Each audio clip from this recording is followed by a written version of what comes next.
Hey boot campers, welcome to day 3. Give yourself a pat on the back. You have made it this far and you're still in it. Today we're going to be talking about booking, the elusive booking for parties, for events, for girls' nights. And we're not just going to be talking, we're actually going to get down to work today, okay?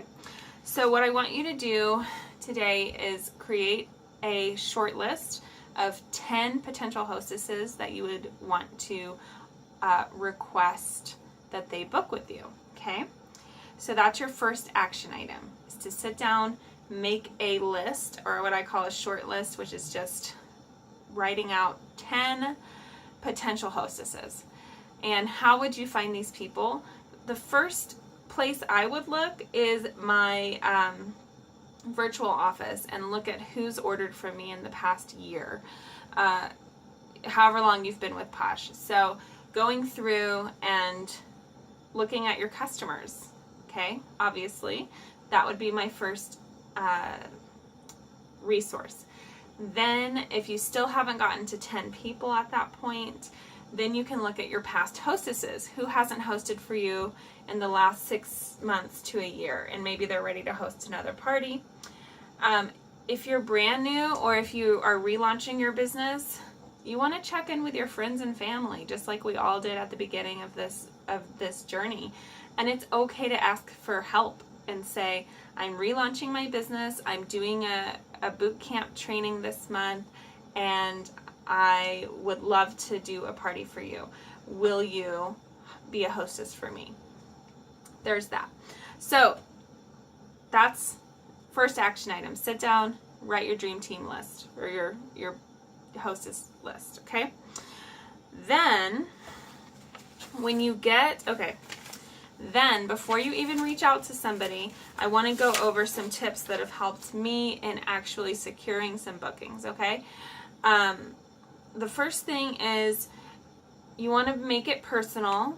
So just like you're talking to a friend about a movie you want to go see, you want to keep it personal and not salesy. So use their name in the conversation, call them, Facebook message them, text them, whatever your communication is. Make sure you're being personal. You also want to give them like a number to know what you're dealing with. So this keeps you looking professional. So, hey Stacy, I have 2 spots left for my June bookings, and I thought of you because XYZ. So that's going to be keeping it personal, letting them know how many spots you have left. I always just have 2 spots open. That's just what I do. Okay.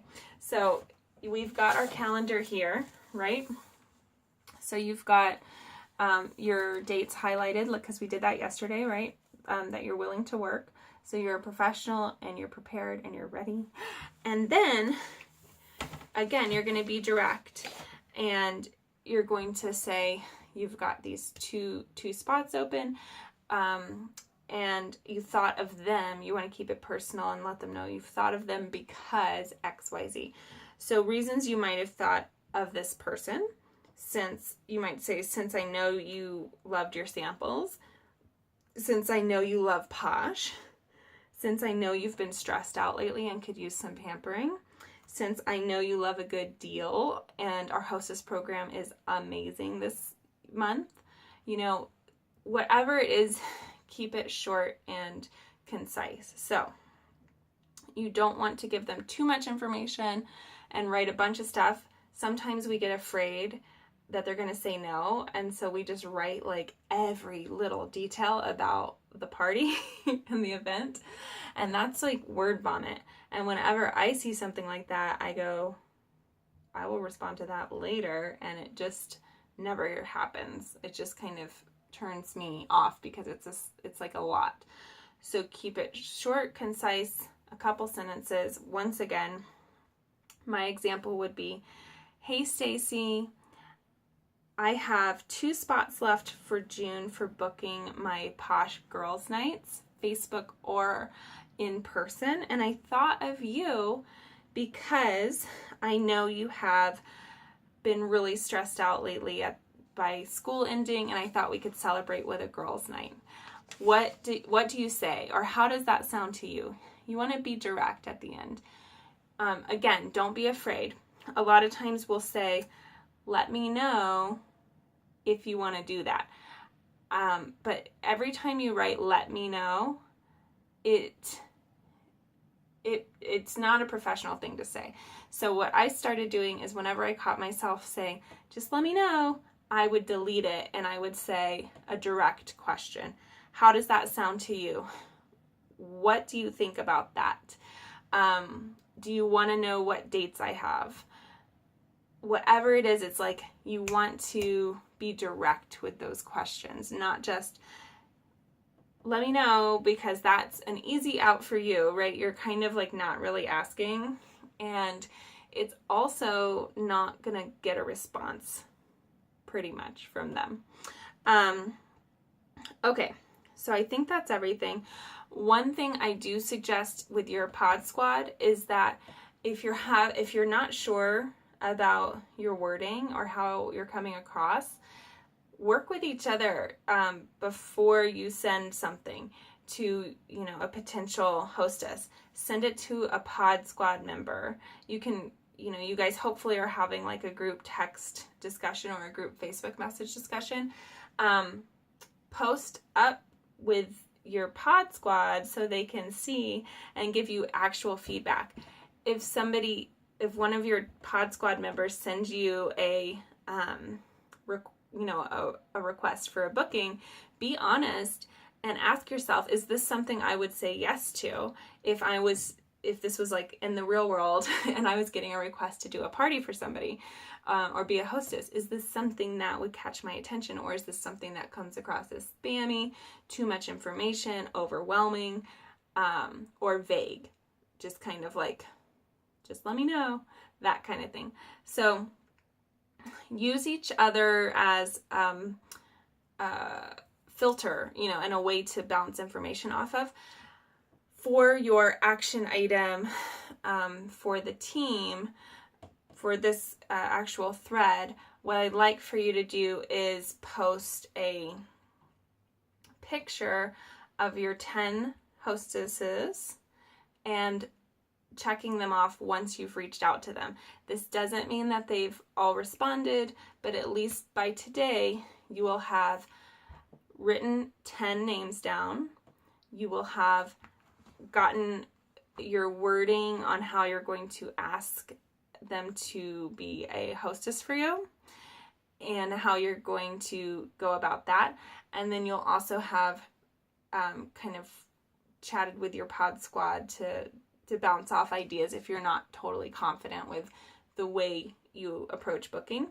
And you will have actually reached out, okay? So make sure that by the end of today, you actually take time to reach out to 10 potential hostesses and ask for the booking, okay? Now, you've done all the hard work, the scary work, and you actually get a guess or you get a question. Let's say you get somebody who says, tell me more. It really is just about a real conversation with somebody and letting them know information as they need to know it. You don't have to tell them everything right up front, but you do want to tell them, I have the 20th and the 27th open, and this is what my girls' nights typically look like. This is also a great way to earn extra products, and there's a hostess deal going on right now for anybody that I book before Thursday, which is hello, hips don't lie. So I hope this helped you with some conversational pieces, and also making sure that you're coming across as a professional. Don't worry, we're going to talk about what the next step is after today, but it's really important that today you make the time to do the scary stuff, actually get to work, and you'll be so proud of yourself when you're done reaching out to 10 hostesses, like 10 potentials. Get yourself a coffee, a glass of wine, whatever you do to treat yourself, because you know, not a lot of people can put themselves out there like that. So you're brave, you got this, your pod squad has you, and I am here for you. If you have questions, just reach out. Can't wait to see your screenshots below of your 10 potential hostesses and your check off once you've actually reached out to them, okay? Feel free to share more if you want. If you've gotten yeses, great. If you have questions, awesome. You can ask those below as well, and I'm happy to help you. So I'll talk to you guys soon. Good luck. Can't wait to see what you got going on. I'll talk to you later. Bye.